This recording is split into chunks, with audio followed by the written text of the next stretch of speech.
শতকোটি দুরূদ ও সালাম বর্ষিত হোক জনাবে মুহাম্মদুর রাসূলুল্লাহ সাল্লাল্লাহু আলাইহি ওয়াসাল্লাম ও তার পুত পবিত্র পরিবারবর্গের উপর ও সম্মানিত সমস্ত সাহাবায়ে কেরাম রাদিয়াল্লাহু তাআলা আনহুম আজমাইনদের উপর। সম্মানিত মুসল্লিগণ, সূরাতুন নিসা এর ৩৬ নং আয়াতের আলোকে আমাদের আলোচনা চলতেছিল। আলহামদুলিল্লাহ, একটি ধারাবাহিক আলোচনা। এই আয়াতের মধ্যে আল্লাহ পাক রব্বুল আলামিন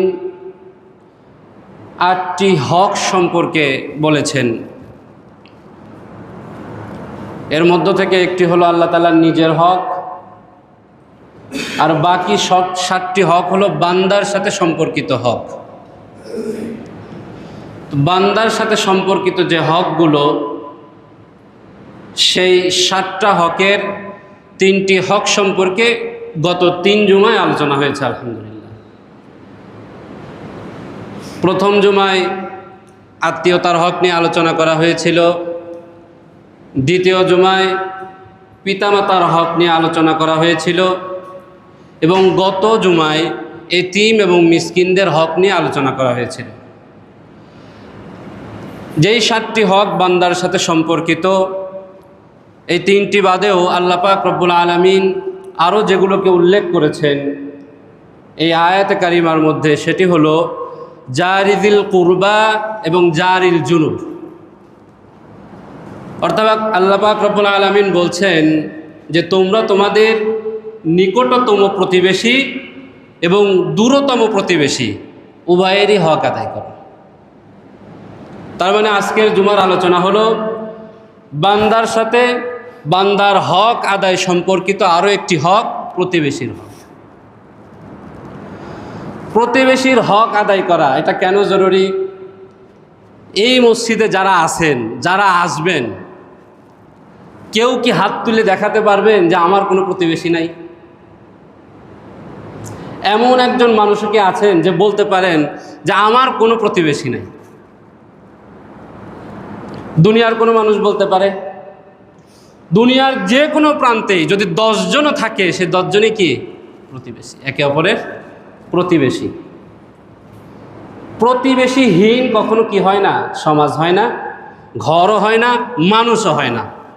বাধ্যতামূলক একটা জিনিস, আল্লাহ তাআলার নিজামই এটা, সিস্টেমই এটা আল্লাহ তাআলার। তাহলে যেই জিনিস ছাড়া আমরা অচল, যেই জিনিস ছাড়া মানুষের সমাজকর্ম হয় না, মানুষের ধর্মকর্ম তো প্রতিবেশী ছাড়া হয় না, তেমন একটা গুরুত্বপূর্ণ জিনিস যার হক সম্পর্কে আল্লাহ পাক রব্বুল আলামিন বিশেষভাবে বলেছেন যে তোমরা তোমাদের নিকটতম প্রতিবেশী, দূরবর্তী প্রতিবেশী উভয়ের হকই আদায় করো। প্রতিবেশী কাকে বলে? নিকটতম প্রতিবেশী বা কে? দূরতম প্রতিবেশী বা কে? হয়তো আমার অনেকের জানা নাই যে আমার প্রতিবেশী আসলে কে। প্রতিবেশী কাকে বলে একটি হাদিস থেকে আমি আপনাদের সামনে বলতেছি, যে আদাবুল মুফরাদের 109 নং হাদিস। হাদিসটি বর্ণনা করছেন হযরত হাসান রাদিয়াল্লাহু তাআলা আনহু। তিনি বলতেছেন প্রতিবেশী হলো 40 দারান আন আমামিহি ওয়া 40 দারান আন খালফিহি ওয়া 40 দারান আন ইয়ামিনিহি ওয়া 40 দারান আন ইয়াসারিহি। এরা হলো প্রতিবেশী। হাদিসের অর্থ কি? 40 দারান আন আমামিহি, প্রতিবেশী হলো, আমি একটু উদাহরণ দিয়ে বুঝাই। ধরেন কারো ঘরের মুখ হলো পশ্চিম দিকে, আর ঘরের পিছন সাইড হলো পূর্ব দিকে। হাসান রাদিয়াল্লাহু তাআলা আনহু বলতেছেন তোমার প্রতিবেশী হলো তোমার পশ্চিম দিকে, তোমার ঘরের সম্মুখ থেকে 40 ঘর। এই 40 ঘরের মানুষ হলো তোমার প্রতিবেশী। হয়তো বা অনেকেরই জানা ছিল না এটা। আবার পূর্বে মানে পিছনে তোমার ঘর থেকে পিছনে 40 ঘর পর্যন্ত এরা হলো তোমার প্রতিবেশী। ওয়ান ইয়ামিনিহি, এবার উত্তর দিকে তোমার ঘরের উত্তর দিকে যে 40 ঘর, এই 40 ঘর হলো তোমার প্রতিবেশী। ওয়ারবাঈনা দারান আন ইয়াসারিহি, এবং তোমার দক্ষিণ দিকে বা সাইডে তোমার ঘর থেকে 40 ঘর, এরা হলো তোমার প্রতিবেশী। তার মানে আমার ঘরের চৌহদ্দির 40 ঘর পর্যন্ত তারা আমার কি, আমার আপনার প্রতিবেশী, এরা হলো প্রতিবেশী। কাছের প্রতিবেশীকে, দূরের প্রতিবেশীকে অনেক উলামায়ে কেরামগণ বলে থাকেন যে আপনার ঘর থেকে খালি মুখে ডাক দিলে যতদূর পর্যন্ত আওয়াজ যায়, হয় সেটা 5 ঘর হোক বা 10 ঘর হোক, এরা হলো আপনার কাছের প্রতিবেশী। এরপরে বাকি যার 30 ঘর আছে, অথবা বাকি যার 25 ঘর আছে, বাকি যার 35 ঘর আছে, এরা হলো আপনার দূরের প্রতিবেশী। তো আল্লাহ পাক রব্বুল আলামিন ইরশাদ করতেছেন, জারিদিল কুরবা জারিল জুনুব, প্রতিবেশী সে তোমার কাছের হোক, 5 ঘর 10 ঘর পরের হোক, বা 30 ঘর 40 ঘর পরের হোক, জারিল জুনুব, সে দূরের হোক, তুমি তার হক আদায় করো। আরও একটি গুরুত্বপূর্ণ কথা হলো, আল্লাহ পাক জারিদিল কুরবা আর জারিল জুনুব বলছেন, অর্থাৎ নিকট প্রতিবেশী আর দূরবর্তী প্রতিবেশী, শুধুমাত্র এতটুকু বলছেন, কোনো পার্থক্য আল্লাহ করেন নাই যে তোমার নিকটতম প্রতিবেশী বা দূরতম প্রতিবেশী এ মুসলমানই হইতে হবে, এ অমুক হইতে হবে, পুরুষ হতে হবে, অথবা সে নারী হতে হবে, এমন কোনো পার্থক্য আল্লাহ পাক করেন নাই। তার মানে আমার কাছের প্রতিবেশী বা দূরের প্রতিবেশী, সে মুসলিম হোক বা কাফের হোক, সে ভালো হোক বা খারাপ হোক, সে আমার বন্ধু হোক বা শত্রু হোক, সে দানশীল হোক বা কৃপণ হোক, উপকারী হোক বা অনিষ্টকারী হোক, আত্মীয় হোক বা অনাত্মীয় হোক, দেশি হোক চাই বিদেশি হোক, যেই থাকুক না কেন, সে আমার আপনার প্রতিবেশী, সে আমার আপনার প্রতিবেশী। তার হক অবশ্যই আদায় করতে হবে। প্রতিবেশীর হক আদায়ের ক্ষেত্রে গুরুত্ব কি? হাদিস শরীফের মধ্যে এত গুরুত্বপূর্ণ হাদিস আসছে, সহিহ বুখারীতে আসছে, সহিহ মুসলিমে আসছে। একটি হাদিস আমি আপনাদের সামনে পেশ করি। আল্লাহ রাসূল সাল্লাল্লাহু আলাইহি ওয়াসাল্লাম বলছেন, মা ইউসিনি বিল জার হাত্তা যালানতু আন্নাহু সাইওয়ার রিসাল। আল্লাহ রাসূল সাল্লাল্লাহু আলাইহি ওয়াসাল্লাম বলছেন, জিবরিল আমিন আমার কাছে এসে আমার প্রতিবেশীর হক আদায় করা সম্পর্কে এত বেশি আমার কাছে বলেছেন, হাত্তা যালানতু আন্নাহু সাইওয়ার রিসাল, যে আমি মাঝে মাঝে ধারণা করতাম যে তাদেরকে না আমার সম্পদেরও উত্তরাধিকারী বানিয়ে দেওয়া হয়। অর্থাৎ আমার সন্ততি তারা যেরকম আমার সম্পদের উত্তরাধিকারী হয়, তো আমার ঘরের পাশে ঘর আছে, এই কথা বলে কোন দিন না জানি আমাকেও বলে দেওয়া হয় যে আপনার প্রতিবেশীও আপনার সম্পদের উত্তরাধিকারী, সেও আমার মেরাজ পাবে। আমি এই রকম ধারণা করে বসতাম যে এত বেশি পরিমাণ জিবরিল আমিন আমার কাছে তার প্রতিবেশীর হক সম্পর্কে আদায় করা সম্পর্কে বলতেন, এত বেশি বলতেন। আল্লাহ রাসূল সাল্লাল্লাহু আলাইহি ওয়াসাল্লাম তিনি আরও বলছেন, মান কানা ইউমিনু বিল্লাহি ওয়াল ইয়াউমিল আখিরি ফালইউহসিন ইলা জারিহি। মান কানা ইউমিনু বিল্লাহি ওয়াল ইয়াউমিল আখির, যে ব্যক্তি আল্লাহ তার রাসূলের প্রতি ঈমান আনে, ফালইউহসিন ইলা জারিহি, সে যেন তার প্রতিবেশীর সাথে ভালো সম্পর্ক বজায় রাখে, উত্তম আচরণ করে। ওয়াহসিন ইলা জারিকা তাকুম মুমিনা। আল্লাহ রাসূল সাল্লাল্লাহু আলাইহি সাল্লাম বলছেন, যদি তুমি মুমিন হতে চাও, আল্লাহ রাসূল এভাবেই বলছেন, যদি তুমি মুমিন হতে চাও তাহলে তুমি তোমার প্রতিবেশীর সাথে উত্তম আচরণ করো। আরেক হাদিসের মধ্যে আল্লাহ রাসূল সাল্লাল্লাহু আলাইহি সাল্লাম বলছেন, মান সাররাহু আইয়ুহিব্বাল্লাহু ওয়া রাসূলুহু আও ইউহিব্বাহুল্লাহু ওয়া রাসূলুহু, যে ব্যক্তি চায় যে সে আল্লাহ তার রাসূলকে ভালোবাসবে, অথবা সে চায় যে আল্লাহর রাসূল তাকে ভালোবাসবে, যেটাই হোক না কেন, আল্লাহ রাসূল সাল্লাল্লাহু আলাইহি সাল্লাম বলছেন সে যেন 3টা কাজ খুব ভালো মতো করে। 1 নম্বর কাজ কি? ফালইউসদিক হাদিসাহু ইযা হাদ্দাসা, যখন সে কোনো কথা বলে সত্যই বলে, সেখানে মিথ্যার কোনো সংমিশ্রণ থাকে না, এ একটা কাজ। ওয়াল ইউআদ্দি আমানাতাহু ইযা তুমিনা, যখন তার কাছে কোনো আমানত রাখা হয় সে সেই আমানতটা যথাযথভাবে পালন করে, আমানতের খেয়ানত করে না। 3 নম্বরে আল্লাহ রাসূল সাল্লাল্লাহু আলাইহি ওয়াসাল্লাম বলছেন ওয়াল ইহসিন জিয়ারা মান জারাহু, এবং যে আল্লাহর রসুলকে ভালোবাসতে চায়, আল্লাহকে ভালোবাসতে চায়, অথবা সে চায় যে আল্লাহ তার রসুল তাকে ভালোবাসে, এটা যদি সে চায় তাহলে সে যেন তার প্রতিবেশী যে আছে তার সাথে ভালো সম্পর্ক রাখে। রাসূলুল্লাহ সাল্লাল্লাহু আলাইহি ওয়াসাল্লাম কত বেশি গুরুত্ব দিয়ে জিনিসগুলো বললেন, এমনকি ঈমানের সাথে পর্যন্ত সংশ্লিষ্ট করলেন। যদি তুমি মুমিন হতে চাও, যদি তুমি এই ধারণা করো যে তোমার ঈমান মজবুত আছে, যদি তুমি এই ধারণা করতে চাও যে তোমার দিলের মধ্যে ঈমান আছে, তো অবশ্যই তুমি তোমার প্রতিবেশীর সাথে কি আচরণ করবে? ভালো আচরণ করবে। ভাই আমার, প্রতিবেশী সে 2 ধরনের হবে, হয় খারাপ নয় ভালো, হয় ভালো নয় কি খারাপ। একটি হাদিস আমি আপনাদের সামনে পেশ করি, মিশকাতের মধ্যে আসছে 4992 নং হাদিস। হাদিসটা আবু হুরায়রা রাদিয়াল্লাহু তাআলা আনহু থেকে বর্ণিত। তিনি বলছেন, ইন্না ফুলানাতা তুযকারু মিন কাসরাতি সালাতিহা ওয়া সিয়ামিহা ওয়া সাদাকাতিহা। হাদিসটার অর্থ খুব ভালো মতো বুঝেন, অনেক গুরুত্বপূর্ণ ইম্পর্টেন্ট একটা হাদিস।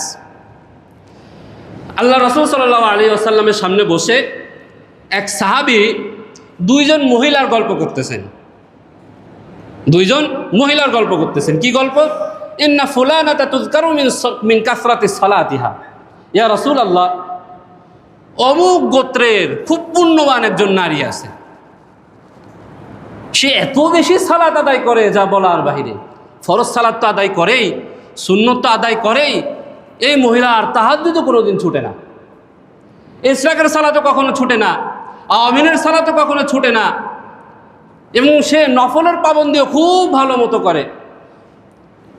ওয়া সিয়ামিহা, শুধু সালাতও না, তার রোজাগুলো এমন, ফরজ রোজা তো সে আদায় করেই, অন্যান্য নফল যে সমস্ত রোজাগুলো আছে এই রোজাগুলোও সে খুব ভালোভাবে আদায় করে।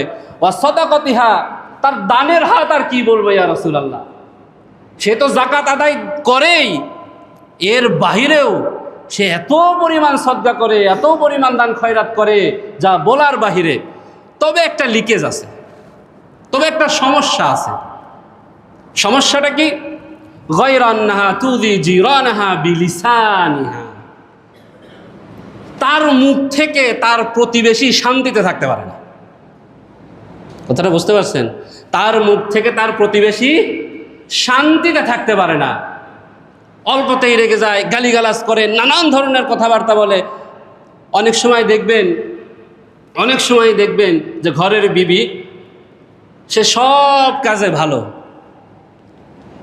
বাহিরের সব লোকজনের সাথে সে ভালো, বাহিরের সব লোকজনের সাথে সে ভালো, অমুক ভাবির সাথে সে ভালো, অমুকের শাশুড়ির সাথে সে ভালো, এবং অমুকের শাশুড়ি সে গল্প করে অমুক বাড়ির বউটা যে কত ভালো, অমুক বাড়ির ভাবি গল্প করে যে ওই বাড়ির ভাবিটা যে কত ভালো, কিন্তু নিজের শাশুড়ির সাথে তার সম্পর্ক নাই,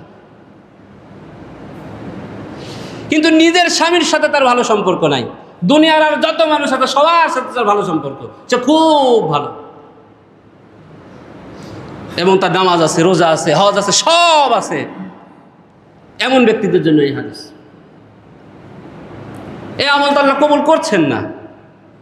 অনেক পুরুষ আছে দুনিয়ার আর সবার সাথে ভালো,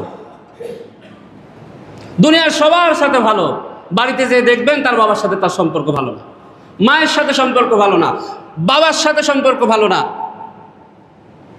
বিবির সাথে সম্পর্ক ভালো না, অল্পতে খ্যাটখ্যাট করে উঠে। দুনিয়ার সব নারীর সাথে তার সম্পর্ক ভালো, ঘরের বিবির সাথে তার সম্পর্ক খারাপ, দেখতেই পারে না, অথচ সে দুনিয়ার আর সবার কাছে কি অনেক ভালো। দুই সাহাবী এইরকম কিছু বিষয় উল্লেখ করতেছেন যে এই মহিলার সব ভালো, অনেক অনেক নামাজ, অনেক অনেক জাকাত, অনেক অনেক ইবাদত, কিন্তু একটু কিঞ্চিত লিকেজ আছে যে সে তার প্রতিবেশী তার থেকে ভালো না। আল্লাহ রাসূল সাল্লাল্লাহু আলাইহি ওয়াসাল্লাম বলছেন হিয়া ফিন্নার, যদিও তার অনেক অনেক আমল, শুনে রাখো এই মহিলা হবে জাহান্নামী।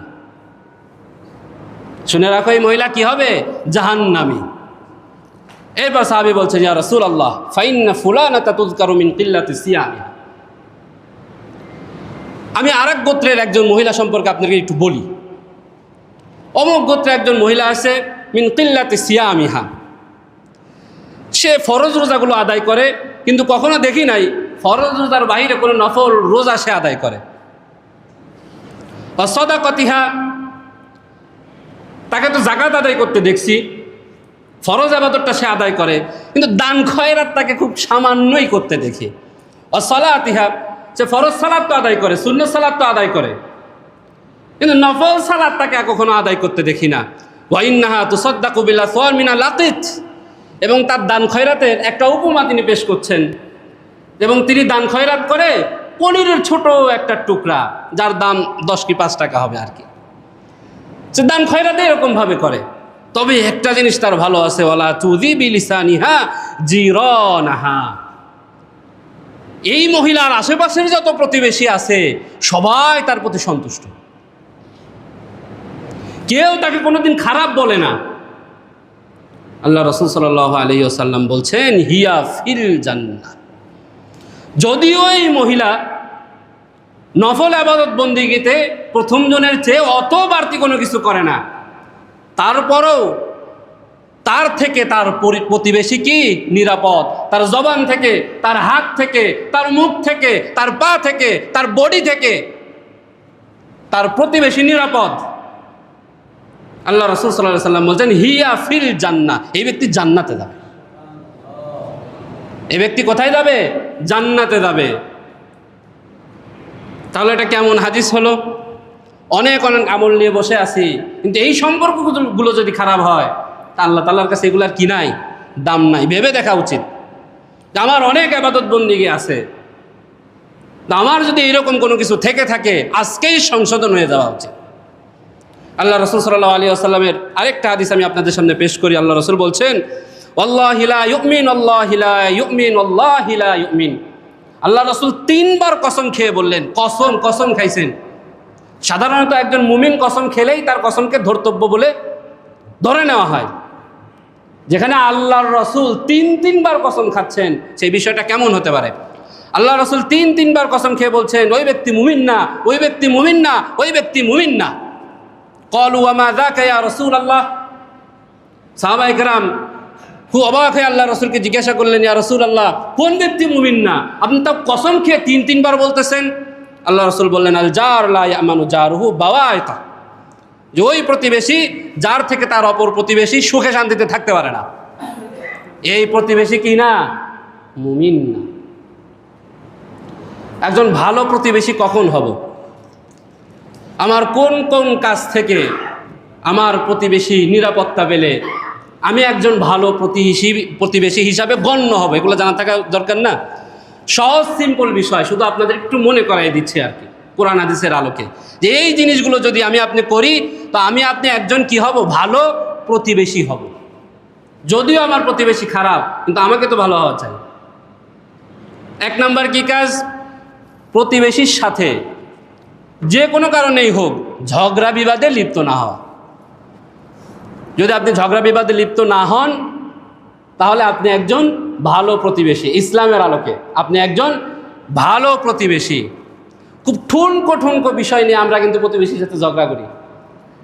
গাছ একটা হয়েছে, ডালটা আমার বাড়িতে কেন আসছে, লেগে গেছে ঝগড়া। তোর গাছের ছায়া আমার বাড়িতে কেন আসলো, কোনো বিষয় হলো, লেগে গেছে ঝগড়া, খুনাখুনি পর্যন্ত হয়। আমার বাড়ির বাচ্চাটা ওই বাড়ির বাচ্চার সাথে গিয়ে একটু ঝগড়া করছে, ছোট মানুষ, 4-5 বছর বয়স, ওরা কি বুঝে, লেগে গেছে মায়ে বাবাই লেগে গেছে। আমার বাড়ির গোসলখানার একটু পানি আরেকজনের বাড়িতে গেছে, তো তোর বাড়ির গোসলখানার পানি আমার বাড়িতে আসলো কেন? এরকম অহরহ জিনিস আছে, অহরহ উদাহরণ আছে। ঠুনকো বিষয় নিয়ে আমরা কি করি? একে অপরের সাথে, প্রতিবেশীর সাথে ঝগড়ায় লিপ্ত হই। আল্লাহ রাসূল সাল্লাল্লাহু আলাইহি ওয়াসাল্লাম বলছেন, আউয়ালু খাসমাইনি ইয়াউমাল কিয়ামাতি জারান। কিয়ামতের দিন বান্দার হক সম্পর্কে যেই বিষয়গুলোর বিচার আল্লাহ তাআলা সর্বপ্রথম করবেন সেটা হলো 2 প্রতিবেশীর ঝগড়ার বিচার, রক্তপাতের বিচার। এই যে সামান্য একটু গাছের ছায়া নিয়ে যুদ্ধ লাগাইছি না, গাছের একটা ডাল নিয়ে যুদ্ধ লাগাইছি না, আল্লাহ রাসূল সাল্লাল্লাহু আলাইহি ওয়াসাল্লামের হাদিস সত্য। কিয়ামতের দিন আল্লাহ সর্বপ্রথম এই আপনাকেই আল্লাহর সামনে দাঁড় করাবেন। ছায়া নিয়ে একটু যুদ্ধ বাধাই দিছিল নাকি? গাছের একটা ঢাল নিয়ে যুদ্ধ বাধাই দিছিল, ছোট ছোট মাসুম বাচ্চা গেছিল, যুদ্ধ বাধাই দিছিল না? আল্লাহ আপনার বিচার করবেন সর্বপ্রথম। সর্বপ্রথম তাহলে একজন ভালো প্রতিবেশী হতে গেলে ঝগড়া বিবাদে কি হওয়া যাবে না? লিপ্ত হওয়া যাবে না। যদি একজন ভালো প্রতিবেশী হতে চাই, তাহলে আমাকে এমন কোনো কর্মকাণ্ড থেকে বিরত থাকতে হবে যে আমার প্রতিবেশী আমার এই কর্মকাণ্ডের কারণে যেন গৃহত্যাগে বাধ্য না হয়। অনেক সময় অনেক প্রতিবেশী এমন কিছু কর্মকাণ্ড করে যে তার অপর প্রতিবেশীর জমি জমা বিক্রি করে আরেক জায়গায় চলে যায়, ভাই তোর সাথে আর থাকবো না, এরকম কর্মকাণ্ড করে না? এইরকম কোনো কিছু করা যাবে না। হযরত সাওবান রাদিয়াল্লাহু তাআলা আনহু তিনি বলতেন, মা মিন রাজুলাইন তাযারিমানি ফাওকা সালাসাতি আইয়াম ফায়ুহলিকু আহাদাহুমা। আমাদের অনেক ক্ষেত্রেই এই হাদিসটা মিলে যাবে, একটু স্মরণে রাখেন। এই সাওবান রাদিয়াল্লাহু তাআলা আনহু তিনি বলছেন, দুই ব্যক্তির ঝগড়া লাগাইছে, দুই ব্যক্তি ঝগড়া বাঁধাইছে, এরা যদি ঝগড়া লেগে 3 দিন পর্যন্ত একে অপরের মুখ না দেখে, কথা না বলে বা মিলে যাওয়ার কোনো আশা আকাঙ্ক্ষা প্রকাশ না করে, ফায়ুহলিকু আহাদাহুমা, তাহলে ওই দুইজনের মধ্যে যে আগে দোষী, যে সবচাইতে বেশি দোষী, সাওবান রাদিয়াল্লাহু তাআলা বলতেছেন আল্লাহ তাকে ধ্বংস করে দেয়। ভাই কত ঝগড়া এমন করছি, মানুষটা মারা গেছে, জানাজায় পর্যন্ত যায়নি, জানাজায় পর্যন্ত যায় না, সে আমার প্রতিবেশী, সে আমার আত্মীয়। অথচ হাদিস কি 3 দিন পর্যন্ত যদি আপনি কথা না বলেন বা কথা না বলার ইচ্ছা আকাঙ্ক্ষা যদি রাখেন, তো হাদিস হলো যার বেশি দোষ আল্লাহ তাকে ধ্বংস করে দিবেন। এরপর তিনি বলছেন, ফামাতা ওয়াহুমা আলা যালিকা মিনাল মুযারিমা ইল্লা হালাকা জামিআ। ওয়াইরের ইচ্ছা যে আমি তার মুখ দেখবো না, তারও ইচ্ছা আমি ওর মুখ দেখবো না, এই অবস্থায় দুইজনই মারা গেছে। এই সাহাবী বলতেছেন যে দুইজনকে আল্লাহ ধ্বংস করে দিবেন, আল্লাহ দুইজনকে ধ্বংস করে দিবেন। ওমা মিন জারি ইয়াযলিমু জারাহু ওয়া ইউকহিরাহু হাত্তা ইয়াহমিলাহু যালিকা আলা ইখরাজা মিন মানজিলিহি ইল্লা হালাকা।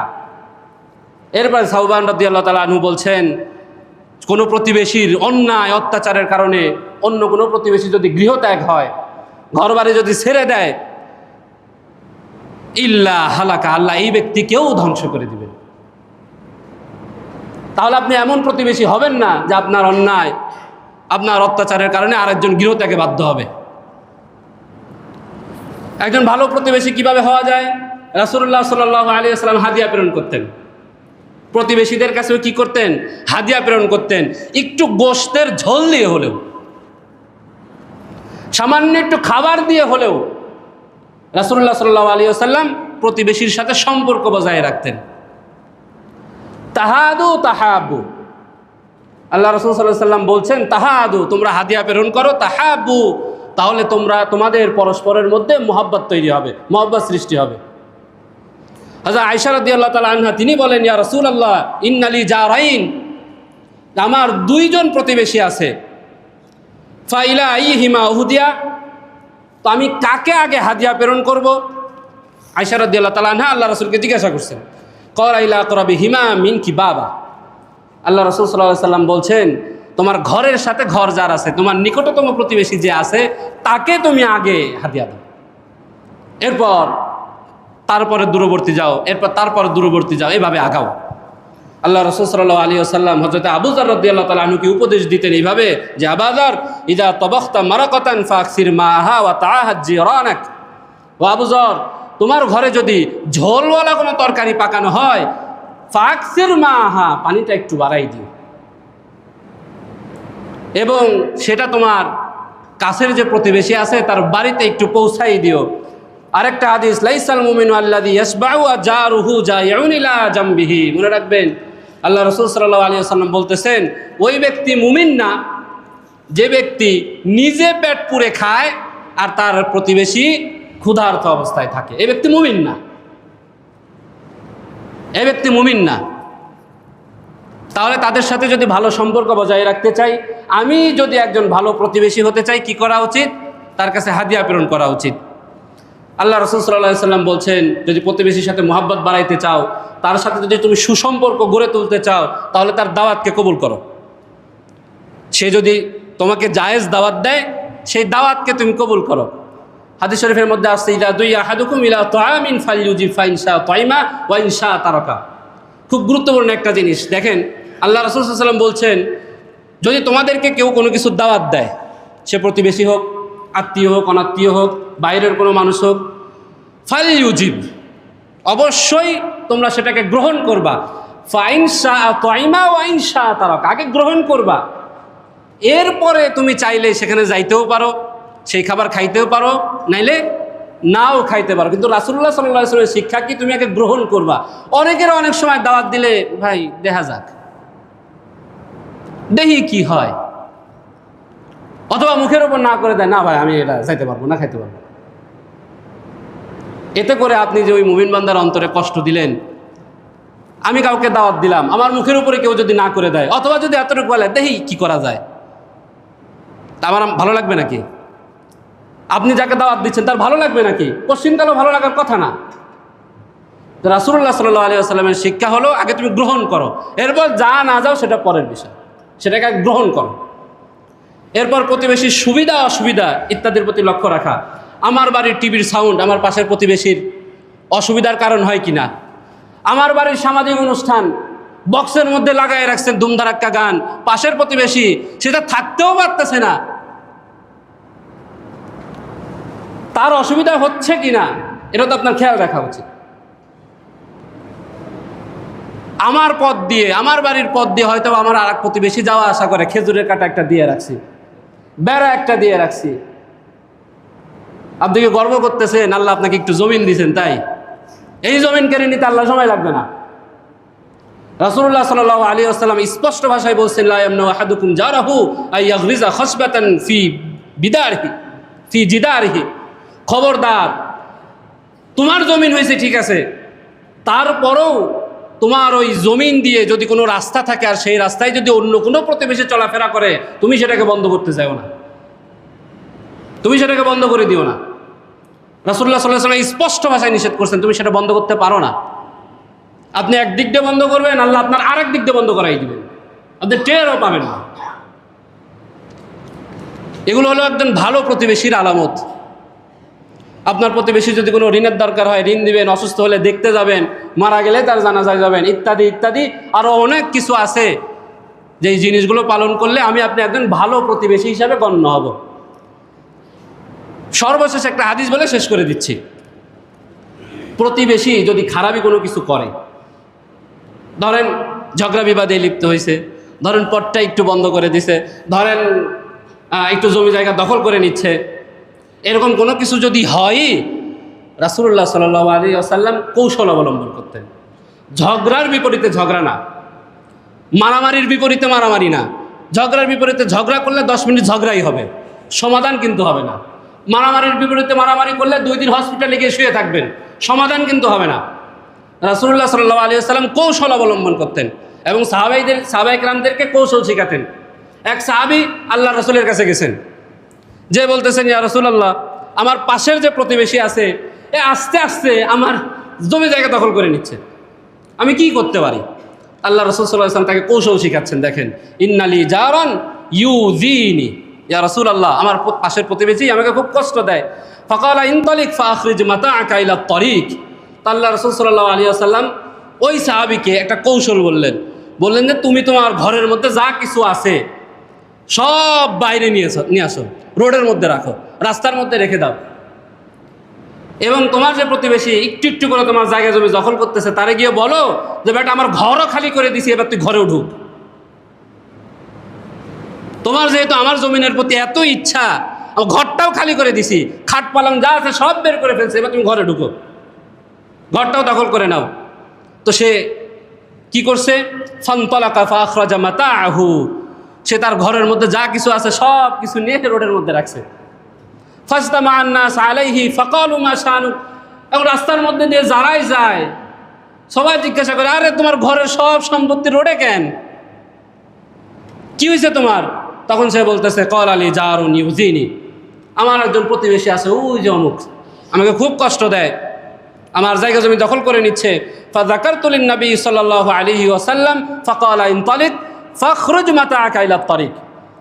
আমি আল্লাহ রাসূলের কাছে গেছি, আল্লাহ রাসূল আমাকে পরামর্শ দিয়েছেন যে ঘরে যা কিছু আছে সব বের করে দাও। এই যে সব কিছু রোডের মধ্যে রাখছেন, তখনকার জামানার মানুষ তো ভালো ছিলেন, তো সবাই তখন বলতেছেন আল্লাহুম্মা লাইনহু আল্লাহুম্মা জিহি। এই কথা যখন তিনি বলছেন, রোড দিয়ে যারা যাচ্ছেন তারা সবাই বলতেছেন আল্লাহ, যে ব্যক্তি এই ব্যক্তিকে কষ্ট দিচ্ছে তার উপর তুমি গজব নাজিল করো, এই ব্যক্তির লজ্জা হোক। যে যাচ্ছে সে এভাবে বলতেছে। তার এক প্রতিবেশী যে ওই প্রতিবেশীর কাছে খবর দিছে, এ বেটা তুমি কি শুনছো নি, তুমি ওই যে যার বাড়ির মধ্যে একটু জমি ঢুকাই দিছো, একটু তোমার বেড়াটা ঢুকাই দিছো, ওই ব্যক্তি তো সব কিছু বের করে রোডে রাখছে, সবাই তোমার ঘেলে দিছে।